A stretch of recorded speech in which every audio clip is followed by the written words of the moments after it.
O versículo 9 de Judas refere-se a um evento que não é encontrado em nenhum outro lugar nas Escrituras. Miguel teve que lutar ou disputar com Satanás sobre o corpo de Moisés, mas o que isso envolveu não é descrito. Judas 1:9.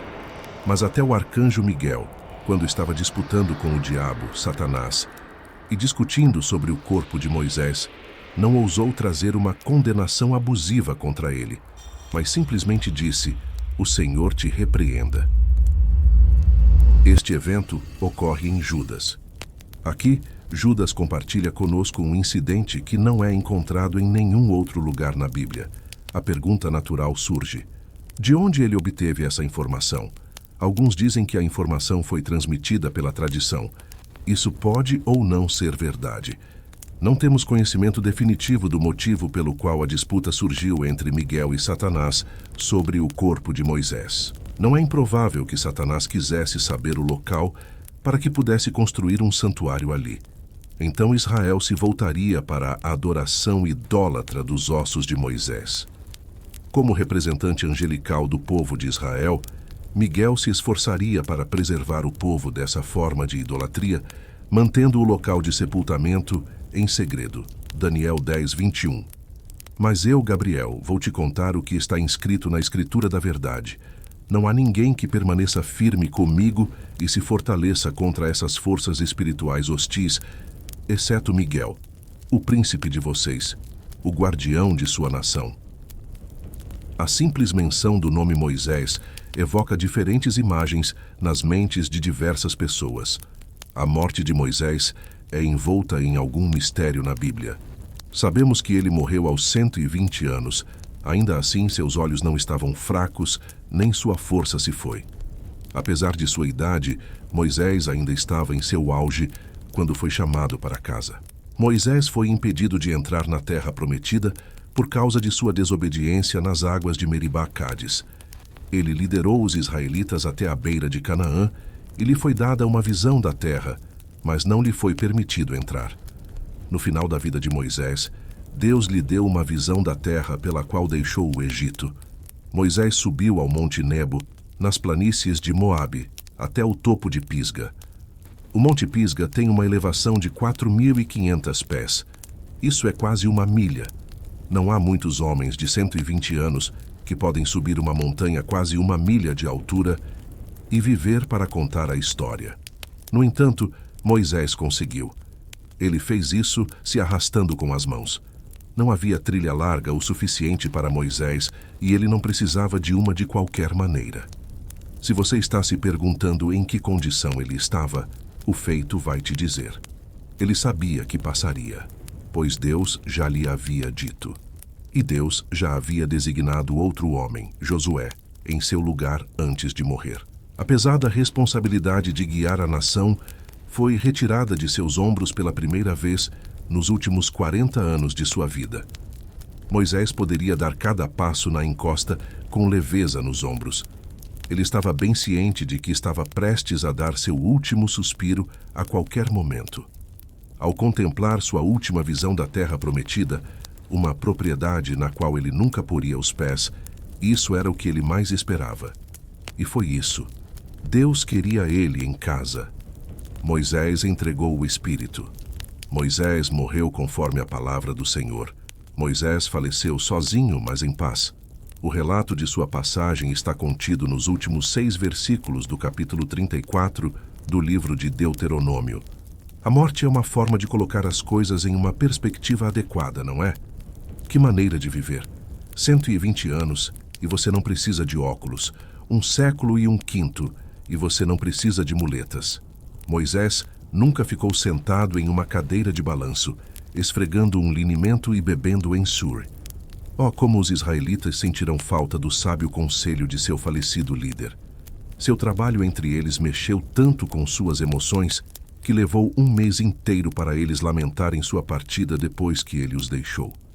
Mas finalmente aquela manhã chegou ao fim. Isso deveria ser verdade em nossas próprias vidas. Após a morte, vem o enterro. E assim foi no caso de Moisés.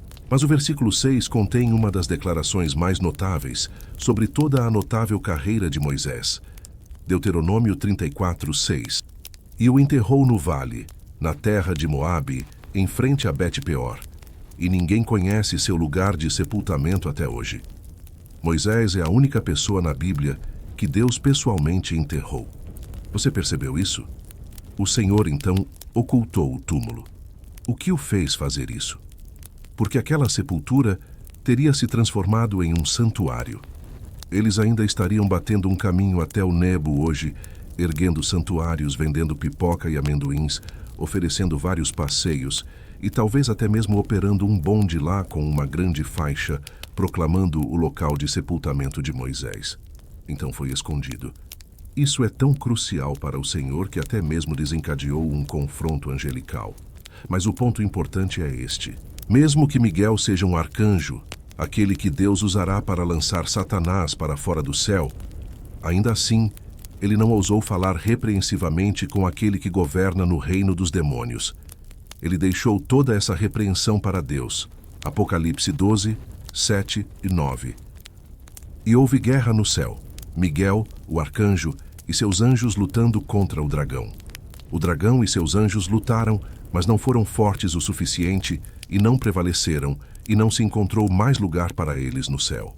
E o grande dragão foi lançado fora, a antiga serpente que é chamado o Diabo e Satanás, aquele que engana continuamente e seduz todo o mundo habitado. Ele foi lançado na terra e seus anjos foram lançados com ele. Miguel, o arcanjo, é retratado na Bíblia nos textos de Daniel, Judas e Apocalipse como um anjo combatente que enfrenta em combate espiritual. A palavra arcanjo significa anjo do mais alto escalão. A maioria dos anjos na Bíblia é descrita como mensageiros, enquanto Miguel é representado em todos os 3 livros como contendendo, resistindo ou enfrentando espíritos malignos e principados. Miguel é o nome do arcanjo. Esse nome implora a pergunta: quem é comparável a Deus? Miguel nos é apresentado pelo profeta Daniel. Miguel se recusou a julgar presuntuosamente. Em vez disso, ele simplesmente anunciou a repreensão de Deus. A linguagem desta repreensão corresponde a Zacarias 3:2, onde o Senhor repreende Satanás por suas acusações contra Josué, o sumo sacerdote. Zacarias 3. Então ele me mostrou Josué, o sumo sacerdote, de pé diante do anjo do Senhor, e Satanás, de pé à sua direita, para se opor a ele. E o Senhor disse a Satanás: O Senhor te repreenda, Satanás. O Senhor que escolheu Jerusalém te repreenda. Apesar de seu grande poder, Miguel permanece completamente submisso ao Senhor.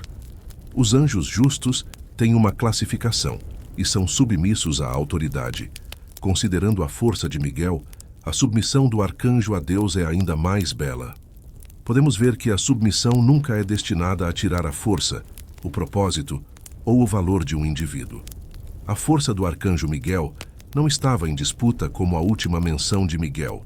O arcanjo aparece em Apocalipse 12:7, quando Satanás é expulso do céu. Miguel e as forças do céu derrotam o dragão Satanás, e o diabo é retido na terra. Ali, enfurecido, Satanás partiu para travar guerra contra aqueles que guardam os mandamentos de Deus e mantém firme o testemunho sobre Jesus. A confrontação é um mal necessário. Ninguém gosta, mas deve ser feito para retificar, purificar e unificar a comunidade. Não é agradável, mas é necessário. Mesmo Miguel, o arcanjo, não lutou contra o inimigo por sua própria autoridade, mas falou em nome do Senhor. Miguel considerava seu cargo e posição com reverência. Lúcifer tinha sido criado como a criatura mais elevada. Esta é uma lição que tanto você quanto eu precisamos aprender. Muitos cristãos ainda não aprenderam a se curvar mesmo diante de Deus. Você e eu, meu amigo, somos criaturas. Ele é o Criador. O que nos dá a você e a mim o direito de questionar qualquer coisa que ele faça? Não me entenda mal, todos nós lutamos com dúvidas. Mas devemos reconhecer que Deus não é apenas o Criador, mas também o Redentor. Ele é aquele que cuida de nós, mas nosso Deus é exaltado, santo e elevado. Ele é um Deus justo e reto. Ele nunca comete um erro e nunca se engana. Tudo o que ele faz está correto. Então você e eu podemos confiar nele. Mas nós realmente fazemos isso? Reconhecemos sua autoridade? Valorizamos sua pessoa?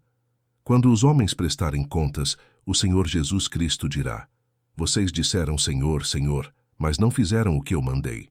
Cada um foi pelo seu próprio caminho e fez o que era certo aos seus próprios olhos. Esta é a imagem da humanidade.